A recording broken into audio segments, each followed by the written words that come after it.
अब सीधे रुक करेंगे बंसल न्यूज के खास कार्यक्रम बदल गया मुंगेली का। सीधी तस्वीरें कार्यक्रम की। अनिल पात्रे जिला 80 सर जल्दी आइएगा।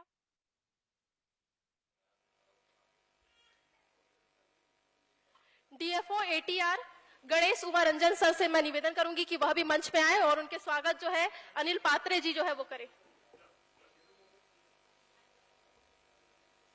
इसके साथ ही हम चाहेंगे कि मुंगेली के डीएफओ संजय यादव जी जो है वो मंच पे आए। उनके स्वागत के लिए मैं चाहूंगी कि संतोष भारद्वाज जी जो है वो मंच पे आए और उनका पुष्प गुच्छ से स्वागत करें।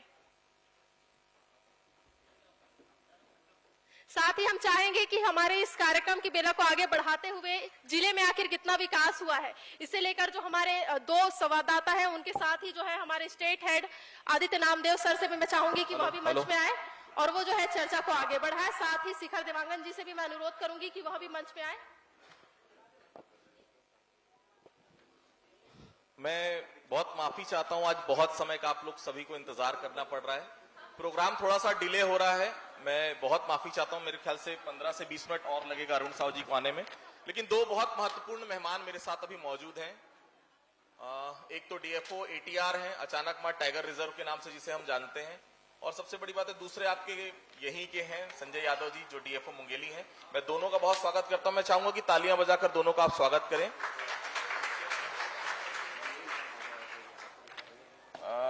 गणेश जी, पहला सवाल मैं आपसे ही शुरू करूंगा।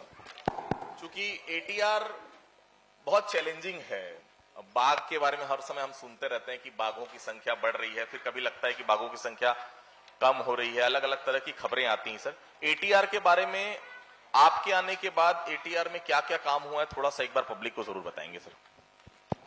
पहले नामदेव जी, मैं बंसल न्यूज छत्तीसगढ़ एमपीसीजी का आभारी हूं कि ऐसा एक अच्छा पहल और प्लेटफॉर्म ऐसे महत्वपूर्ण दिवस पे इसका आयोजन हो रहा है।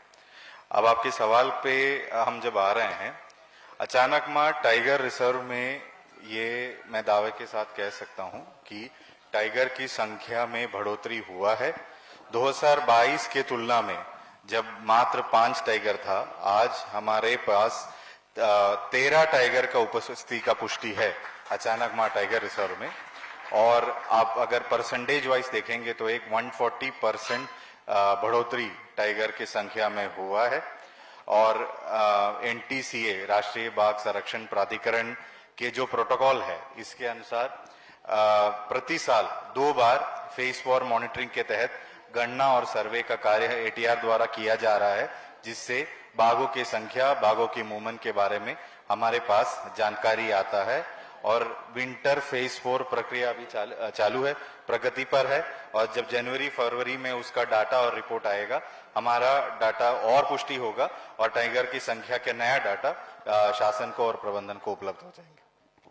वन्य प्राणियों के संरक्षण और संवर्धन दोनों बहुत महत्वपूर्ण कड़ियां होती हैं सर, कोरिलेट भी करती है आपस में, उसके लिए क्या कुछ किया जा रहा है? अभी वन्य प्राणी संरक्षण और संवर्धन में देखेंगे तो जब हम, आपका पहला सवाल जो था कि एटीआर में टाइगर संख्या में जो वृद्धि हुआ है और उसके लिए हम क्या पहल कर रहे हैं, इसको कनेक्ट करके एक जवाब मैं दे सकता हूं। पहला क्या है, एटीआर का जो ज्योग्राफिकल लोकेशन है वो बहुत इसीलिए एडवांटेज है हमारा कि मध्य प्रदेश के जो एस्टैब्लिश पार्क्स है, कान्हा, बांधवगढ़, पेंच, इनसे एक अच्छा कॉरिडोर कनेक्टिविटी एटीआर के पास है। और क्योंकि एमपीए में टाइगर संख्या कैरिंग कैपेसिटी से अधिक वृद्धि में हो रहा है, स्पिलओवर टाइगर पॉपुलेशन को कंटेन करने में एटीआर एक बहुत महत्वपूर्ण योजना सेंट्रल इंडियन लैंडस्केप में निभा रहा है और उसी स्पिलओवर टाइगर पॉपुलेशन को एटीआर अपने तरफ ले रहे हैं। और इसमें वन्य प्राणी संरक्षण संवर्धन में प्रबंधन द्वारा समय समय पर किए जा रहे महत्वपूर्ण काम और योजनाओं की वजह से ही जो टाइगर आ रहा है वो रिटेन हो रहा है। इसमें पहले 2 फैक्ट्स मैं देना चाहूंगा। हमारा एक जो टाइग्रेस आज हमारे साथ जो उपस्थित है, उनका ओरिजिन के बारे में जब WI देहरादून से हमने पता किया तो ये आश्चर्यजनक और खुशखबरी हमें मिली कि 400 किलोमीटर पार करके पेंच टाइगर रिजर्व एमपी से वो टाइग्रेस एटीआर के पास आई थी। ये हमारे अच्छे कॉरिडोर कनेक्टिविटी के संबंध में हमें और अच्छा सबूत देता है। दूसरा, नवंबर में ही कान्हा टाइगर रिजर्व से एक और मेल टाइगर एटीआर में आने का पुष्टि WIA देहरादून के माध्यम से हमें मिला। ये भी खुशखबरी है। अब संवर्धन और संरक्षण में हम क्या योजना चला रहे हैं? पहला बिंदु है रहवा सुधार कार्य में जो हम काम कर रहे हैं, जिसमें चारागाह विकास, खरपतवार उन्मूलन, तालाब गहरीकरण, ऐसे पानी को उपलब्धता और चारा का उपलब्धता सुनिश्चित करना। लेकिन सबसे महत्वपूर्ण पहल इसमें संरक्षण के दृष्टि में लिया जा रहा है। संरक्षण माने लगातार पेट्रोलिंग, निरंतर पेट्रोलिंग करके हम जो संरक्षण का कार्य करते हैं, इसमें बहुत बड़ा योगदान एटीआर के फील्ड स्टाफ का भी है। ये आपको बताते हुए मुझे खुशी है कि सेंट्रल इंडिया के 17 टाइगर रिजर्व्स में फुट पेट्रोलिंग इंटेंसिटी में एटीआर हमेशा टॉप स्पॉट में रहते हैं और ये हमारे टाइगर के संरक्षण, बाघों के वृद्धि में बहुत बड़ा भूमिका निभाते हैं। आप लोगों में से कितने लोगों ने एटीआर देखा है? हाथ उठाएंगे एक बार। कितने साल पहले देखा था? कितने साल हो गए एटीआर गए आपको? कितना लंबा समय बीत गया? आप ही बता दीजिए, कितना लंबा समय बीत गया एटीआर गए? तो मेरा निवेदन है सर, एटीआर भी घुमाइए लोगों को, तो शायद जो चीज रूबरू इंसान अपनी आंखों से करता है तो शायद उस पर जल्दी विश्वास होता है। इतने सारे लोग बैठे हैं और सभी यही मुंगेली के हैं, मेरे ख्याल से आसपास के लोग जाएंगे तो शायद और खुशी होगी। बिल्कुल। इसके अलावा सर मेरे साथ मुंगेली कलेक्टर साहब आए हुए हैं, मैं चाहूंगा जोरदार तालियों से स्वागत करें राहुल देव साहब का। इको पर्यटन के लिए क्या क्या किया जा रहा है सर एटीआर में, वो जरूर बताएंगे। एटीआर में इको पर्यटन के वृद्धि के लिए, इको पर्यटन को सुचारू रूप से संपादन करने के लिए एटीआर प्रबंधन जिला प्रशासन से जुड़ के अनेक कदम उठा रहे हैं। आज एटीआर में पर्यटन हेतु 10 वाहन की उपलब्धि है, जिसमें जिप्सी, मिनी ट्रक और हमारे बस भी उपलब्ध है। और माननीय विधायक महोदय और आदरणीय उप मुख्यमंत्री महोदय के मार्गदर्शन में एटीआर प्रबंधन ने इको पर्यटन को बढ़ावा देने हेतु एक रीब्रांडिंग इनिशिएटिव अभी किया है, जिससे प्रबंधन ने नया लोगो, नया वेबसाइट, बुकिंग के लिए नया सुविधा उपलब्ध किए हैं। जिससे ये बताते हुए मुझे खुशी है कि नवंबर और दिसंबर का आंकड़ा ईयर ऑन ईयर आप देखेंगे तो 23 नवंबर दिसंबर के तारतम्य में करीबन 25 से 30% एटीआर में पर्यटकों का और रेवेन्यू का वृद्धि एटीआर प्रबंधन को प्राप्त है। और ये इसको आगे बढ़ाने हेतु हम योजना भी बना रहे हैं। क्यूची जो एटीआर का गेट है, वहां से भी पर्यटकों को प्रवेश देने के संबंध में विचार चल रहा है। निजी व्यक्तियों, स्थानीय व्यक्तियों से पर्यटन वाहन एम्पैनल करके एटीआर में चलाने हेतु ये प्रयास जारी है। और इसमें एक लास्ट पॉइंट मैं आपको ये बताना चाह रहा हूं कि हर टाइगर रिजर्व में प्रबंधन हेतु एक टाइगर कंजर्वेशन प्लान बनता है, जो आगे आने वाले 10 साल में प्रबंधन कैसे होगा इसका प्लानिंग करते हैं।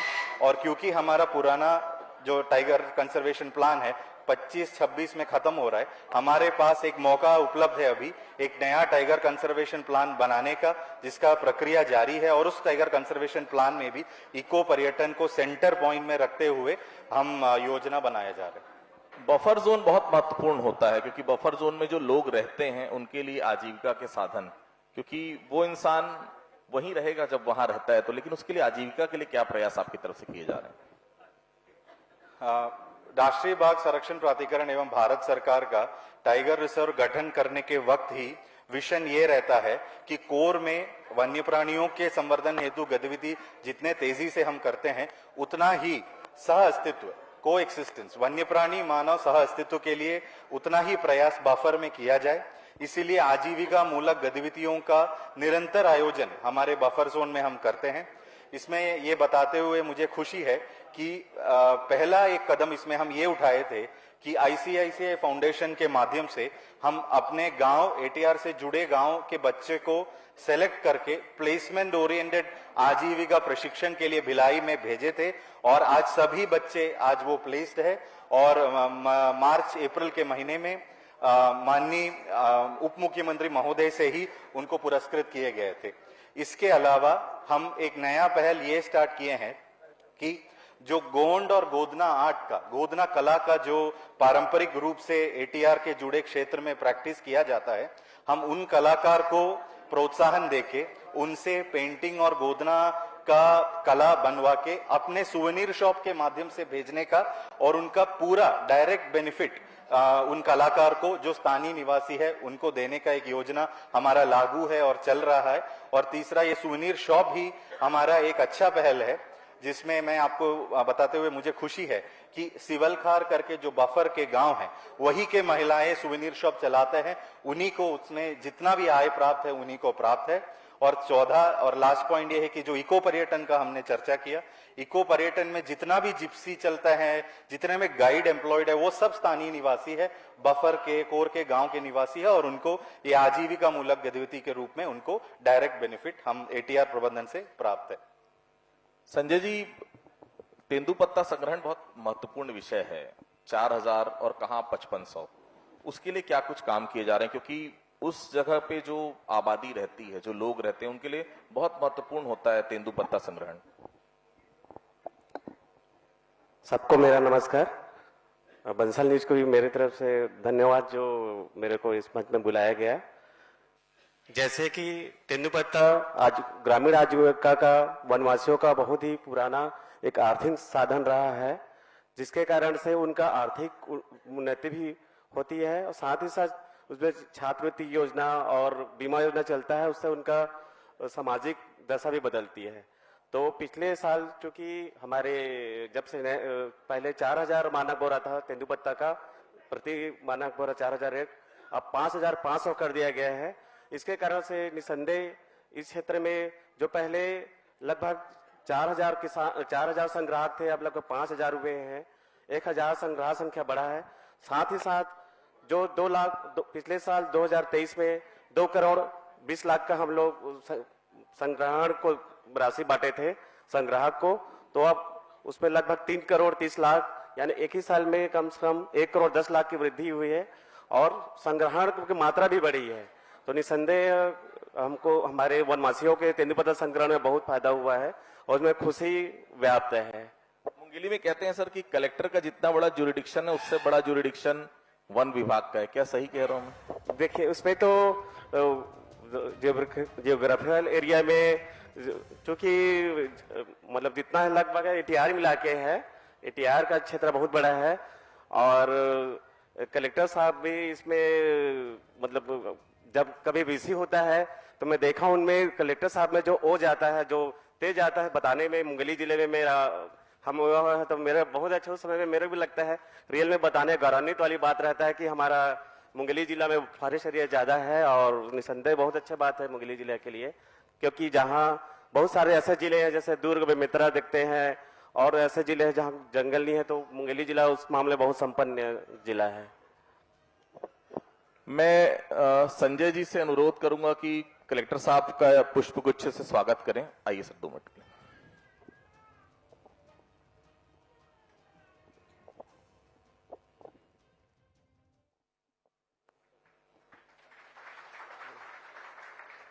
यहाँ की जितनी पब्लिक है सर, जितनी यहाँ बैठी हुई है, ये सब इंतजार कर रहे थे कि 22 साल की उम्र में कोई इंसान कलेक्टर बना है अचीवमेंट की नहीं है? बताइए।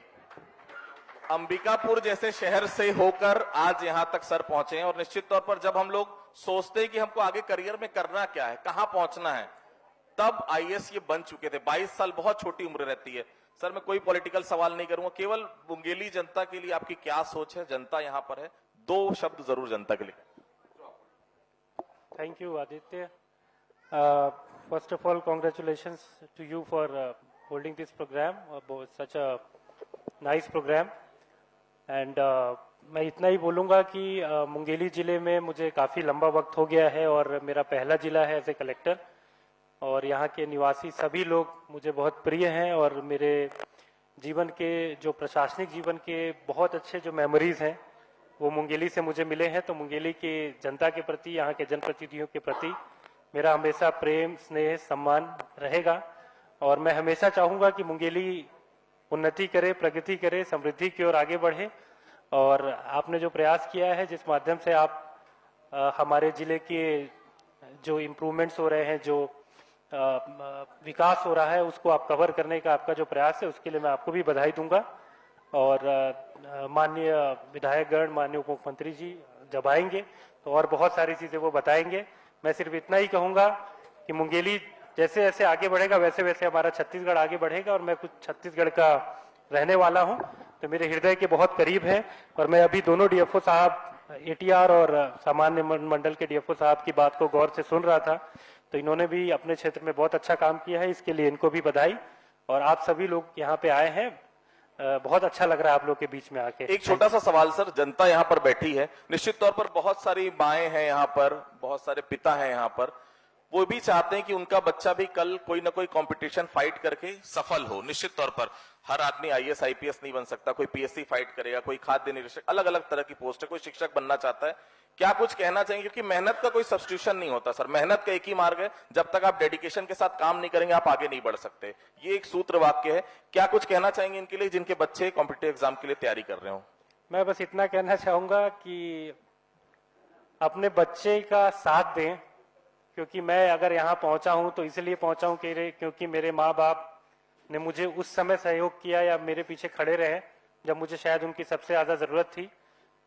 और ये भी समझना है कि उसी घोड़े पे दांव लगाना है जो घोड़ा दौड़ने वाला हो। तो आपको अपने बच्चे का आकलन बेहतर है, अगर वो पढ़ाई में अच्छा है तो उसको उस दिशा में आगे भेजें, और अगर पढ़ाई छोड़ के किसी अन्य क्षेत्र में भी उसका मन लगता है, आजकल बहुत सारी ऐसी चीजें आ गई हैं जहां पे आप अपने बच्चे को डाल सकते हैं। अंत में यही कहूंगा, आपका बच्चा दिल से खुश रहे, मन से खुश रहे, चाहे काम कैसा भी हो, आपको उसका सपोर्ट करना चाहिए ताकि वो निखर के अपने जो टैलेंट है उसको, he should be able to reach his maximum potential with your support, इतना ही कहूंगा। और प्रशासनिक फील्ड में भी आना चाहेंगे तो बहुत अच्छा है, उसमें भी आ सकते हैं, बहुत सारा इसमें स्कोप है और बहुत बड़े लेवल का जो है इसमें काम है, वाइड फील्ड होता है, बहुत सारे लोगों से मिलते हैं और बहुत सारा काम करते हैं। तो सभी को शुभकामनाएं, धन्यवाद। आप लोगों में से कितने लोग मेरी बात से एडमिट करते हैं कि आजकल बच्चों को आप लोग खेलने बाहर नहीं जाने देते, पढ़ाई का टेंशन, तमाम तरह का टेंशन। सर को मैंने देखा है कि 2-3 घंटे रोज खेलते हैं। क्या सर ये ऐसा नहीं लगता कि पढ़ाई बिल्कुल जरूरी है, इसमें कोई दिक्कत नहीं, लेकिन एक कोई एक्स्ट्रा एक्टिविटी, करिकुलम एक्टिविटी आपके जीवन में होनी चाहिए, क्योंकि स्ट्रेस इतना ज्यादा है कि जब हम रात में सोते हैं तो सो भी नहीं पाते, सुबह क्या होगा, दोपहर में क्या होगा, स्कूल में क्या होगा, कल बॉस चिल्लाएगा तो नहीं, चिल्ला दिया तो हम क्या करेंगे। एक एक्टिविटी जरूरी है, उसके लिए कोई ना कोई खेल। देखिए, मुझे ये लगता है कि हमारा जो मेंटल बैलेंस है, मेंटल कंपोजर है, वो मनोस्थिति जिसको बोलते हैं, वो हमेशा हेल्दी रहनी चाहिए, और उसमें खेल या आपकी कोई हॉबी निश्चित रूप से सहायक होती है। और मैं अपनी वाइफ का यहाँ से, she is not here, but मैं उसको याद करके उसका थैंक यू बोलूंगा, क्योंकि उनके माध्यम से ही खेल के प्रति मेरा रुझान बढ़ा। हालांकि बचपन से खेलता था, बट अभी कुछ ज्यादा बढ़ा है, और साथ में चूंकि उम्र भी बढ़ रही है तो फिट भी रहना होता है, तो दोनों काम हो जाता है, मनोरंजन भी हो जाता है, फिटनेस भी हो जाता है, और स्ट्रेस लेवल भी सीधे डाउन आ जाता है। तो सभी को कोई ना कोई हॉबी ऐसी करनी चाहिए जिसमें उसका मी टाइम हो, ये मेरा समय है और मैं इसको वैसे यूज करूंगा जैसा मुझे यूज करना चाहिए, जिससे मुझे अच्छा लगता है। हर किसी को ये अपने जीवन में ऐसी एक आध हॉबीज जरूर रखनी चाहिए। मुझे लगता है आपके पास भी ऐसी कोई हॉबी जरूर होगी, क्योंकि आप भी बहुत सालों से पत्रकारिता कर रहे हैं और आप भी बहुत माशाल्लाह फिट दिख रहे हैं बहुत, तो निश्चित रूप से आप में भी होगा और सभी में होना चाहिए। जो भी सक्सेसफुल होता है, मुझे लगता है उनके पास जरूर ऐसी कोई ना कोई हॉबी होती। बहुत बहुत धन्यवाद सर, तालियों के साथ। Thank you. मैं चाहूंगा कि आप लोग सर मंच के नीचे आए, और थोड़ी देर में 10 से 15 मिनट लगेगा, साहू जी निकल चुके